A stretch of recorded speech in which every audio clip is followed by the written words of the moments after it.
Can I have a quick show of hands? How many people here actually live in the borough of Kingston? That's pretty good, okay. Can we put your hands up again if you live in the borough of Kingston and you're not a student here? Yeah, that's pretty good as well. See, the interesting thing about you is that you pay tax to me. And we pay a lot of tax in Kingston, an awful lot of tax. And I often wonder why it is that people want to come and live in the borough, because obviously we do charge a lot of tax, and housing is very, very expensive in Kingston. I wonder why it is that people want to move here.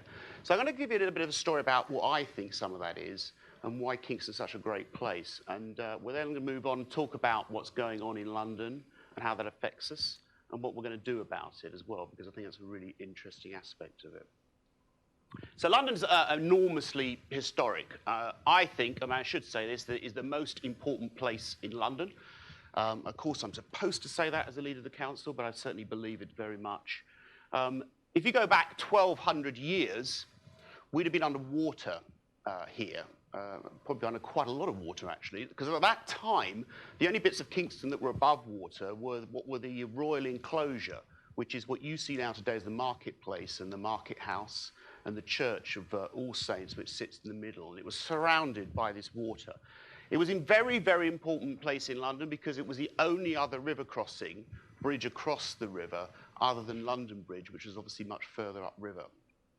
So it was incredibly important, very historic. In about 828, the kings came together here with the Archbishop Synod and struck a deal. Basically, the deal was, how do we divide up the country? What do we do, and what do you do as the bishops and the church, and what does the monarchy do over here? And it's divided up this in such a way that the history of that has stuck with us even to today. So the reason that you get bishops that sit in the House of Lords at the moment is because of that deal that was done in Kingston. In 925, all of those kings came together. Well, most of them actually been killed off by one king, but they came together to crown one king alone, the first king of England, crowned here in Kingston in about 928. Very, very historic. It's when they first anointed a king, which you still see today in the crowning of kings in Westminster Abbey. And in fact, all the kings of England were crowned here until William the Conqueror came along and rather unfortunately decided that Kingston was kind of not his place and went off up to Westminster and built Westminster Abbey. And from then on in, they crowned kings in that town. So this is why Kingston is such a historic place. It's had a rich history.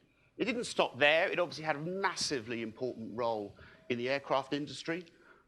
It was certainly active even during the First World War in creating planes, and Second World War was very well known for the jump jet, the Harrier jump jet, which was built here up until I think it was the late 80s, early 90s when the factory closed here. Massive history there. Huge role in Surbiton around curing cholera. First clean water coming out of there from the works that you now see down there and used much by the university. So massive history that's existed in Kingston. It's part of the reason why it is such a great place. It's also unique, Kingston, because it has so many things within its boundary. There's no other borough in London that actually has within it everything it's got. This university, the Crown Court, all of the excellent schools, a college, a river, the best shopping outside the West End. It is the biggest retail place outside the West End, knocks socks off Croydon and the rest of them. It's fantastic here. Down in the south of the borough, you've got rolling hills. I mean, I go down there sometimes to have meetings where we meet residents down there. I'm discussing ditch clearing, you know, which is not really something I expect a London borough leader to have to discuss with every resident, is clearing out ditches. But it is an enormously diverse place. I often said you could stick a wall around Kingston, and it would probably survive quite happily without ever having to talk to anybody else ever again. I'd put a ring on, a funny little hat, and I'd call myself Pope. But anyway, it is a brilliant place to live. But the thing about Kingston is, as you've probably realised from what I've said to you, is that it's changed. It's constantly, constantly changed. Changed the way that people live here. The history of it has changed, the place it is, it shapes it in the way that it does. And actually, Kingston is going through another massively dramatic change, which is not always noticed, but it's part of this huge context of the change that's happening in London. 18 months ago, when Boris was still the mayor, he held a celebration in City Hall, at the top of the City Hall overlooking Tower Bridge. He brought together a whole bunch of the borough leaders and others who were important across London, or he considered to be important across London, to celebrate the fact that London had reached 8.6 million people living here. One of the largest cities in the world, certainly one of the largest in Europe, but actually we'd reached it again.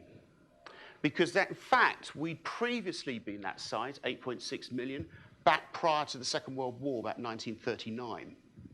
And after the war, we fled London. We all started to move out of London, move away. We felt the countryside was a better place to be, and it was a changing environment. Now, through a variety of reasons, one is that obviously we've got more people moving here from abroad.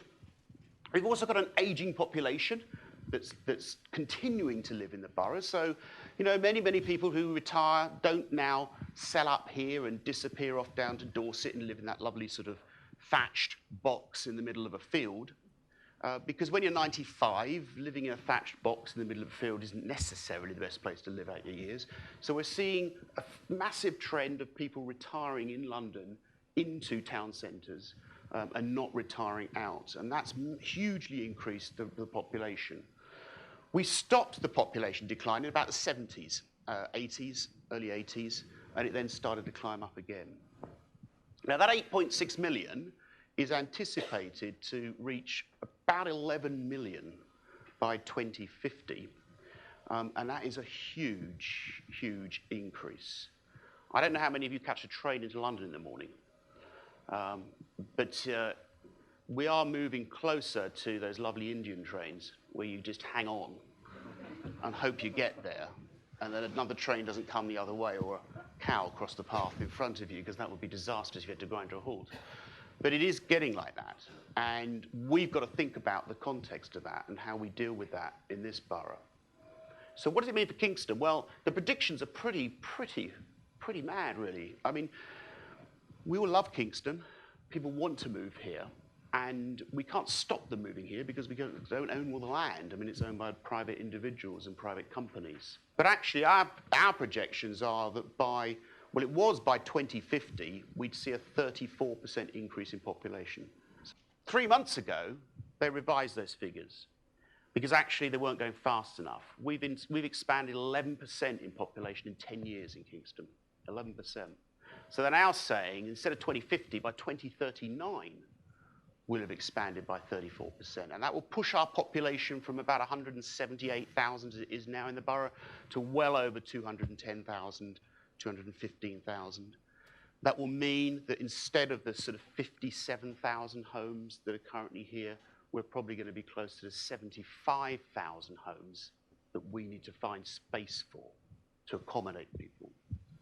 Now that is a dramatic change from where we are now, and it's one that's quite painful in many ways. And we've got to make sure that in all that change, we bring the right infrastructure in. We're bringing in more trains so we can get in the morning. We're sorting out the roads. That does mean putting in an awful lot more cycle lanes. So I'm sure it'll divide the room in some ways, but it means an awful lot more of that, because as I said to one of the deputy mayors recently, this is not about modal shift from one thing to the other, from trains to cars to bicycles. This is about, I need every mode, doing everything it possibly can if we're going to move that number of people about the town in a sensible way. So it's a big, big shift and a big change that we're going to encompass over the next few years. In fact, it was 2 years ago now, we put out a survey for all residents in the borough. It went to every household. It's quite a thick survey, big census. I don't know if you realise, but whenever anybody does any marketing, so they shove out paper through people's doors and expect a response, it's usually very, very small. I mean, 1% typically, 2% if you're really lucky, 3% if it's really controversial what you're suggesting. We had about a 9.5%, 10% response rate from residents. And one of the striking things about that was that we asked very much about this whole growth agenda and how do we deal with housing and all those sorts of issues. And virtually everybody, about 87% of people who responded, said that they wanted us to build more homes. They did need more housing. Of course, there's one thing what goes wrong with that, and I'm the same as everybody else. of course I'm going to say I want more housing. Of course I'm going to say I want more homes for our kids and for others, but I don't want it next to me. And there's the contradiction that we all have to face in the borough over the next few years. And one of the discussions I think we all have to have, and I'm really happy to have with any of you in this room, is how do we engage people around those sorts of difficult issues? How do we consult people about things? Because typically when councils consult, what they're doing is saying to you, we're going to do this to you guys. Do you like it? There's no choice so often seen in these things because it's all too late in that choice and people don't necessarily respond directly very well to that decision making. So we've got to find a new way of working with the people that live here to build a Kingston that's fit for the future that they will live in and the future that their kids hopefully will live in and others as well. And it's trying to understand and unpick how we make those consultations work in the future. What do we do? And I'll give you a classic example. This happened to me a couple of weeks ago in the council. So there's this whole range of things that we're supposedly looking at closing down over the next few years because of the austerity, which is still biting really hard. And somebody came with a proposal of these centres we had. They said there's 15 of these centres. We're going to close 2 centres. I said, great, okay, that's fine. I mean, if that's really what we have to do, then let's go out and consult. So they said, well, yeah, but you know, we know which 2 it is. So we can't really go out and consult with 2 because that's not really a decision, is it? Because we're just asking them whether they like the idea we're going to close 2. So I said, well, what's the solution? They said to me, well, can we just add a 3rd in? I said, well, what's the 3rd for? They said, well, that's just to give a choice. But I said, but are you closing the 3rd? No. Will you ever close the 3rd? No. So where's the choice? And that's kind of the issues that we have to face. How do we work with you? How do we sit with you and create the future with you? How do we engage with people that live here in a meaningful way that means that we can all work together to create the answers we need? And that actually, if we're ever to build in a way that maintains the history of the borough, that makes it a great place to live, that makes it a place that all of you decided you want to come and stay in, if we can get that right, then we can build a better place than even those kings and those bishops divided up back in the 9th century. Thank you very much.